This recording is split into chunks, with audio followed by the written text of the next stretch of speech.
So what all even is in the ABYC? Like how big of a range is it? Just every aspect of boating? Because all I really ever get out of the ABYC is like wiring, color codes, and stuff. Mm-hmm.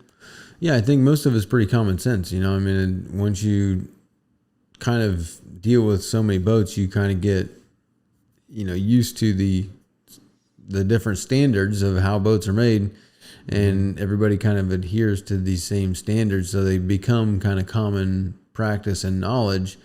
Right. But yeah, I mean, like wire colors and hoses and different routings of stuff.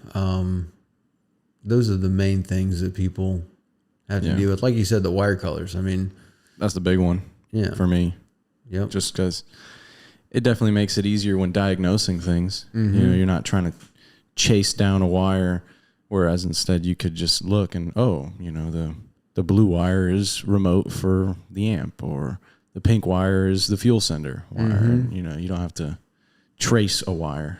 Right. You can just see it and you got it. It makes diagnosing quicker, easier. Yeah, you know the system that wire's, you know, dealing with, whether that be a fuel sender or remote, or, you know, if it's a yellow or black, it's a ground. If it's red, it's power. I mean, if it's got a tracer, it's been switched.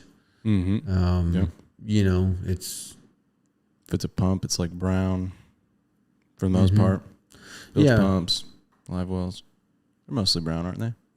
Most of the bilge pumps are brown, and a lot of live wells can be brown. But once you get into that, the pumps and the lights and stuff, then it gets more into a brand, you know, brand deal. Like different brands use different wires with tracers.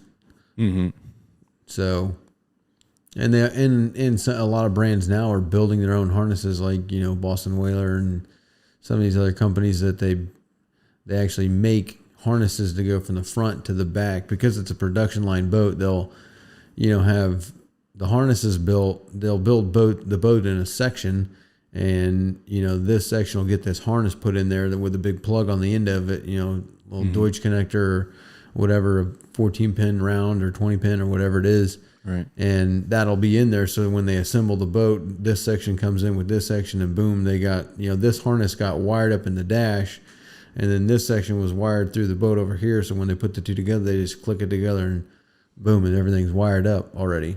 Yeah. It kind of, I don't like seeing those harnesses through rigging tubes as much, because it makes it harder to pull a new wire.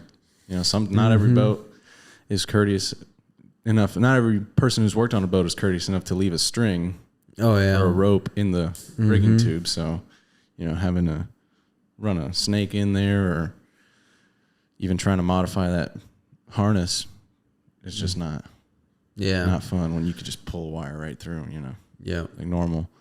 Yeah. I mean, neither of us are ABYC certified, so I don't really. No. But we try to abide by them as much as possible. Yeah, I mean, they kind of set the industry standard, and, you know, we kind of adhere to industry standards.